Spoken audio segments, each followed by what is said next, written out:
and in so many ways never work, we can get more oxygen into the whole system. Let me now come to the 3 points, 3 specific areas where I have learned in my plus 40 years of experience.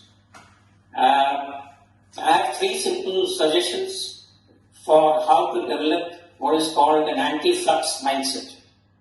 I do not claim originality of this. These are from my readings of the Bhagavad Gita, written thousands of years ago. The lessons of the Gita tackle the issues from the grassroots level of human thinking. Once the basic thinking of man is improved, it will automatically enhance the quality of his actions and results. My first suggestion is to look at our own Indian culture that can teach us a lot about the impermanence, the change and the flux in our lives. India is a living example, ladies and gentlemen, of the impermanence on a nationwide scale. Does this make Indians anxious or fearful? Of course not. It makes us strong and resilient. We Indians have it in our gene. We have seen probably several thousands of years of flux and changes that we are able to handle change better than any other culture in the world. My point is simple. Equanimity of mind. This anti-flux, steadfast mindset is groomed to adapt to continuous change. It has a more fluid, nimble relationship with control and with nature.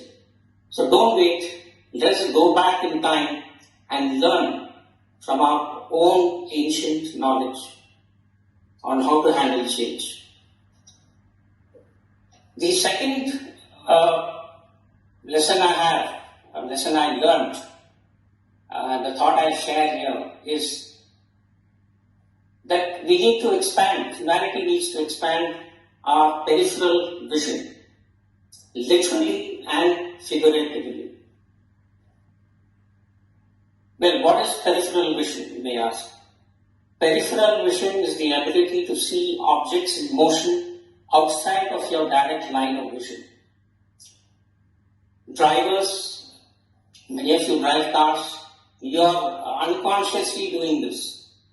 You're looking at the road, but you're also consciously aware of the periphery. That same vision should be transplanted to our real life on a day-to-day basis. So expanding your peripheral vision can literally help reduce anxiety and to see how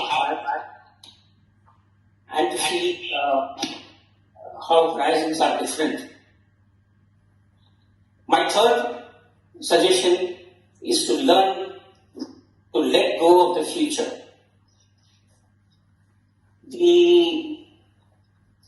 When we talk of letting go, we always talk about the past, but no one talks about the future.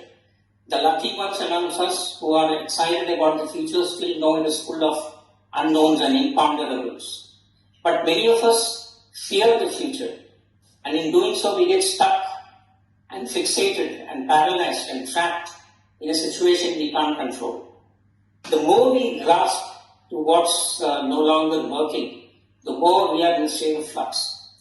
Now I know that this notion of letting go of the future may sound paradoxical, but I actually believe that it is essential it is the essential difference between people who thrive and people who crumble.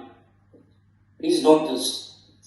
I encourage young people to begin by cultivating a steadfast and anti-flux mindset with equanimity of mind. This unique way of thinking is so comfortable with a change that you can't help but embrace it. And I would say this is probably the greatest magic and mystery of our life. Ladies and gentlemen, do not misunderstand me. I am not talking about military surrender with the white flag. No. Instead, I mean surrender in terms of the yoga principle of non-attachment or detachment or non-grasping, and being comfortable with the with change and being able to let go. These are actually our strongest human strengths, and Indian civilization has seen this and probably experienced this. This is our superpower in today's world. Ladies and gentlemen, we cannot do much to change the events around us, yes. But what we can do is to change our responses to them and ensure that the outcomes, the experience in our lives are positive or as positive as possible.